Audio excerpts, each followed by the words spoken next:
News 28 मराठीमध्ये आपले स्वागत आहे। आजच्या मोठ्या बातम्यांबद्दल बोलूया। खोडाळा येथील RDBI बँकेत ग्राहकांची उघड फजिती।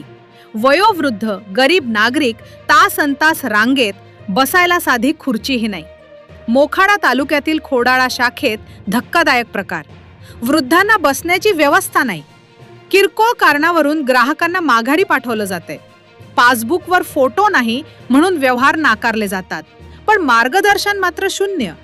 काही अधिकाऱ्यांकडून उर्मट वागणूक मिळत असल्याचा आरोप। मदत करणाऱ्या स्थानिक कर्मचाऱ्यांनाच वरिष्ठांकडून दमदाटी। हे थेट संविधानाच्या कलम 14 व 21 चं उल्लंघन आहे। ग्राहक संरक्षण कायदा 2019 आणि RBIचे नियम धाब्यावर।